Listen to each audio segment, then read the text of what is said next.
Olá, estudante, seja bem-vindo, bem-vinda, não é a nossa web aula. A ideia hoje é a gente conversar um pouco sobre a instalação, né? A gente terminou a última aula falando das questões contemporâneas, da tridimensionalidade, e a instalação é justamente uma das mais importantes, né?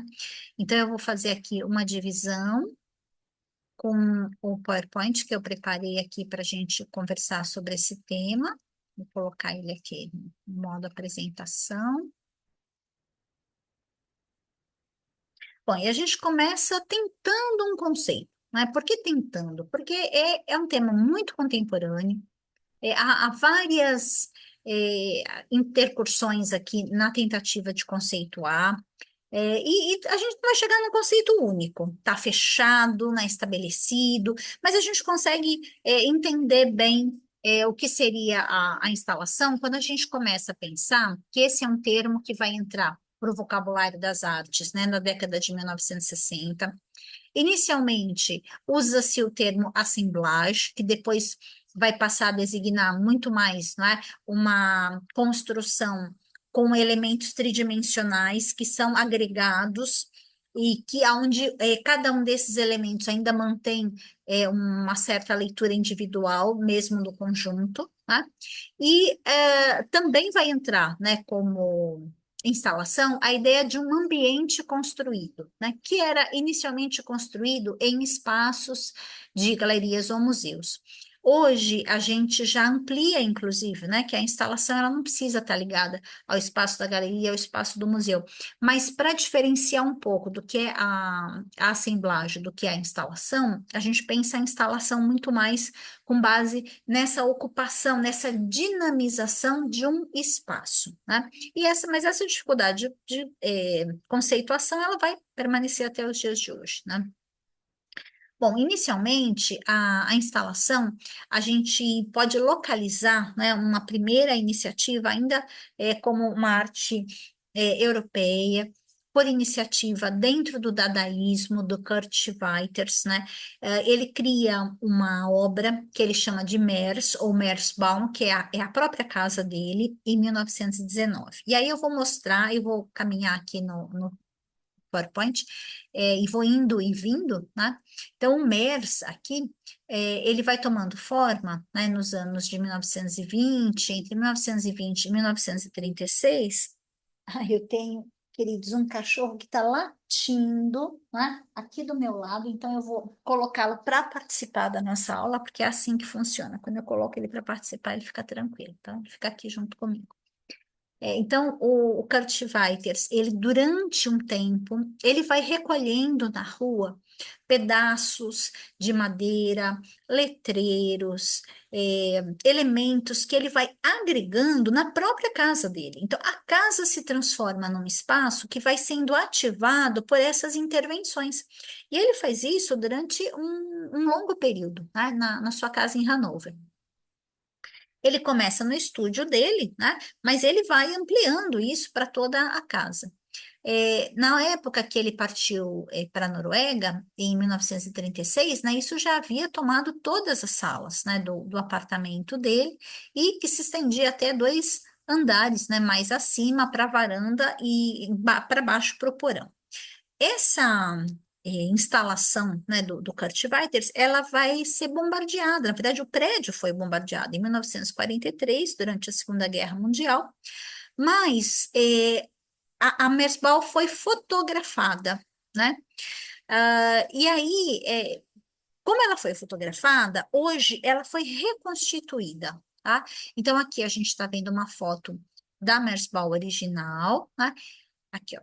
Então, tem um trecho aqui, né, falando esses textos que eu estou usando aqui no nosso PowerPoint, eu pego na Enciclopédia Itaú Cultural, né, porque são textos muito cuidadosos, que foram verificados, então é importante a gente ter sempre, né, essa preocupação de fazer uma pesquisa com textos que sejam de fácil acesso, eu acho isso importante para vocês, né, que são educadores também, que precisam de acesso rápido. Eu sempre indico, pessoal, o Itaú Cultural, né, a enciclopédia digital, porque ali a gente consegue um material de acesso fácil, rápido e um material que foi verificado, tá?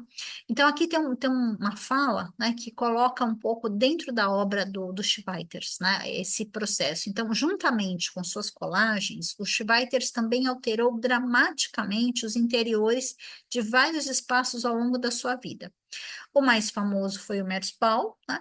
A transformação de 6 ou até mais quartos da casa da família em Hanover, nesse espaço multifacetado, dinamizado, né? Que surpreende para a época em que ele fez isso, né? Se a gente pensar que ele fez entre os anos de 1920 e início aí dos anos de 1930, quando a obra, né, ainda está muito presa, né, à bidimensionalidade, à parede, aos espaços oficiais. Então, com o Merzbau, duas coisas ficam muito evidentes, né, que está acontecendo alguma coisa no campo da arte. Primeiro, sai totalmente dos espaços oficiais. É o estúdio dele, é a casa dele e sai, né, completamente da parede, né? Não é um espaço mais contemplativo, é um espaço para ser vivido, sentido e experimentado, né? Então, a instalação tem a ver diretamente com essa dinamização de um espaço para ser vivido, sentido, literalmente, né, pelo nosso corpo como um todo, e não simplesmente para ser contemplado com a visão. Vou voltar lá no nosso texto. Então, o Kurt Schweitzer com o Merzbau é uma primeira grande incursão, né? Mas depois a gente vai ter também no final, entre o final dos anos de 1930 e os inícios dos anos de 1940, ações do Marcel Duchamp, que também vão colaborar nesse processo de deslocamento da experiência artística de uma experiência contemplativa para uma experiência imersiva, né? Imersiva é uma palavra muito do nosso tempo, então posso estar me arriscando aí, né, em ocorrer numa idiosincrasia, né, de usar uma palavra do nosso tempo, mas é no sentido mesmo, e acho que isso fica possível, essa ideia, né, de que, olha, eu vou entrar nesse espaço, né, esse espaço vai ativar o meu corpo, né, não simplesmente o meu olhar. Bom, o que é que o Marcel Duchamp faz, né? Em duas exposições surrealistas, uma que ocorreu em 1938 e a outra em 1942, né, em Nova York, ele interfere, né? Ele cria obras que não são nem pintura nem escultura, né? Na primeira, ele vai pegar sacos de carvão, aí vai prender no teto da sala. E aí ele vai incorporar como espaço da exposição, como espaço da obra, um espaço que normalmente, né, é completamente neutro numa exposição, que é o espaço do teto, né? E na segunda, e ele usa para isso 1.200 sacos de carvão. Na segunda, ele fecha uma sala com cordas, definindo, né, com a sua intervenção, um ambiente, né, particular com milhas de barbantes, né? E aí eu vou mostrar também aqui esse espaço para gente, então vou caminhar aqui, ó. Esse é uma imagem, né, dessa intervenção aí do Marcel Duchamp, né? Então, 16 Miles of String, né, é o nome da obra, vamos dizer assim, ou da instalação, que ele faz em 1942, que foi parte, então, da exposição surrealista, né? Então, a gente observa, quer dizer, a obra não é pintura, não é escultura, é uma ativação do espaço, uma provocação para o público, quer dizer, como é que eu chego até as pinturas, né, que efetivamente estão colocadas ali? Como é que o corpo tem que se comportar dentro desse espaço que foi ativado, né, através desse passar, né, de uma linha, uma grande teia, né, que incomoda e ao mesmo tempo aguça a nossa percepção. Depois a gente vai ter, em 1926, o Mondrian criando, não é? Projetando, na verdade, o Salão da Madame B em Dresden, que vai ser executado só em 1970, quando ele já havia falecido, né? E o que que ele faz? Ele reveste todo o cômodo com as cores características, né? Que ele trabalha na estética neoplasticista, né? Onde ele vai explorar essa relação da obra com o espaço, e ele vai inserir o espectador, né, dentro do trabalho. Então, é como se ele pegasse todo o seu estudo, né, sobre as cores, e aí eu vou colocar aqui, que eu acho que é mais legal da gente ver. Ó. Então, aqui, em 1926, né, o projeto do Salão da Madame B em Dresden, e como ele foi executado posteriormente, né? Então, enquanto projeto, aqui a gente já percebe o uso, como ele sai do espaço bidimensional da tela e leva essa possibilidade de vivência mesmo, né, da cor dentro desse espaço tridimensional. Então, a instalação, na sua origem, ela tem a ver, né, com essa ativação da nossa percepção e do nosso corpo por ingressar num espaço que foi pensado mesmo com com essa finalidade. Bom, atualmente, a gente encontra, né, a ideia de instalação ligada a obras, né, das mais variadas, inclusive ligadas à tecnologia, né? A gente está vendo aqui obras do Gabriel Dave, a Plexus 35, né, que é um arco-íris interno feito de fluxo de linha através, né, do Museu de Arte de Toledo, e uma instalação, né, no Smithsonian também, que é a Plexus A1, onde a gente vê que o artista usa, né, da luz, usa da tecnologia para ativar um espaço que é um espaço de museu, né, que é um espaço, ambos espaços muito tradicionais, e aí ele entra, né, com essa ativação para modificar a nossa expressão desses espaços. Então, a gente pode pensar na instalação, nessa relação, né, com a arte europeia, mas, né, a gente pode trazer para pensar também um pouco aqui no Brasil como é que reverbera essa ideia da instalação, né, que coloca o observador, né, nessa ambiguidade, né, do espaço, que potencializa a nossa experiência perceptiva e, ao mesmo tempo, retira aquela segurança, né, da classificação artística, se é pintura, se é escultura, se é desenho, você não cabe em nenhuma classificação, em nenhuma designação. Lá nos anos de 1960, né, a Lígia Pape realiza alguns trabalhos, como o ovo e o divisor, né, além de teias, ninhos impenetráveis do Hélio Oiticica, que se encaixam, né, nessa relação de transformação do espaço, né? Além disso, a gente vai ter as instalações do Zé Rezende nos anos, né, 40, desculpem, que ele nasce em 1945 e que ele vai produzir muito nos anos 80, né, onde ele vai usar materiais como borracha, tubos, compressor de ar.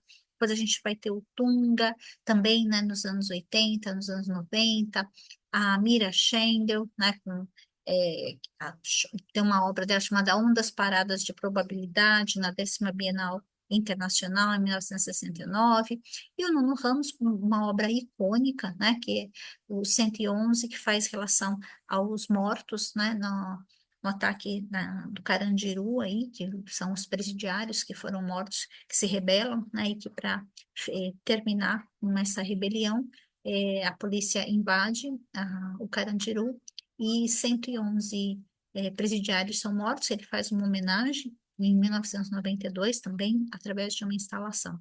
E a gente já falou, né, já conversamos no encontro anterior sobre o Cildo Meirelles,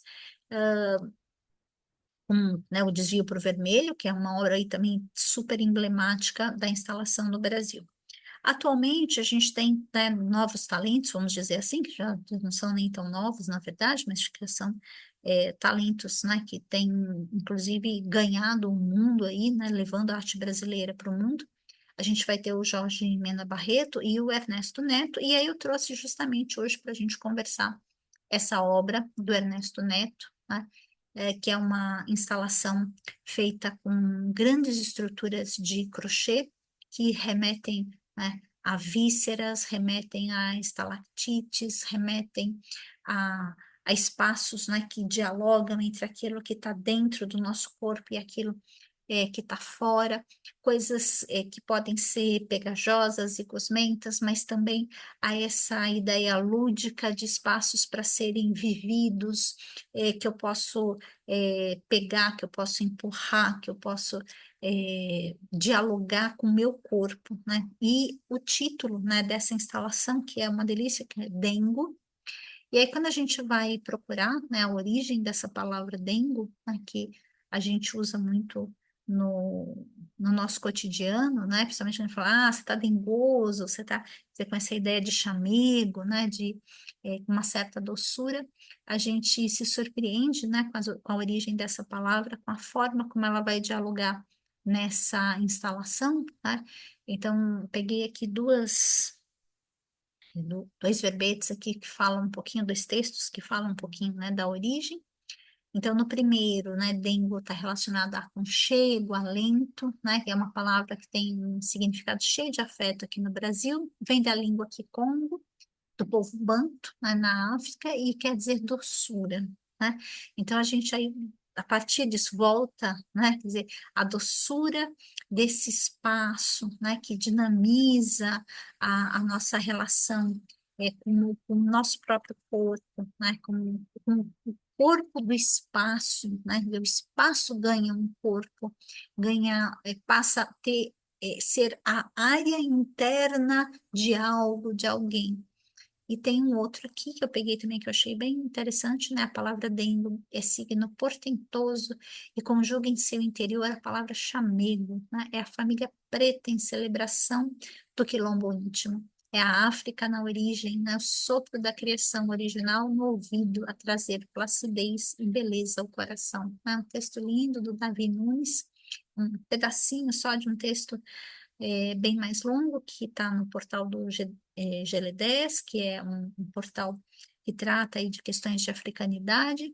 Então, o Ernesto Neto, né, com essa instalação, ele potencializa toda a nossa expressão do corpo no espaço, ao mesmo tempo vai buscar essa origem da nossa experiência sensível na cultura africana, né, como um afrodescendente que vai repensar o que é possível se dizer, se fazer, como viver, né, como agir, como sentir a partir do que aconteceu, né, dessa vivência triste, mas ao mesmo tempo decisiva, que foi a escravização de africanos e que foram trazidos aqui para o Brasil. E essa cultura, né, tão rica que é a cultura africana, que foi, em grande medida, tolhida, né, mas que ressurge hoje com muita força, porque mesmo com todo o processo, né, de tentativa, né, de tolir, de banir mesmo essas origens africanas, né, fazer com que as pessoas esquecessem ou se envergonhassem mesmo, né, dessas origens africanas, hoje a gente vê isso ressurgindo como uma força potente, né, como uma força que nos dá uma nova dimensão, um novo horizonte para o sentir, né?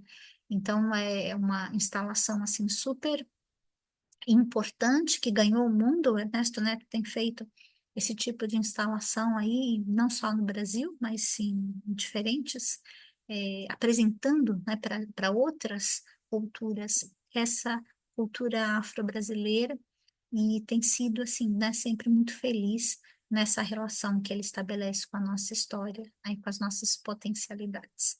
Então, espero que você tenha gostado de conhecer um pouquinho mais, né, sobre a instalação e como ela se configura, né, na sua história e aqui para nós no Brasil.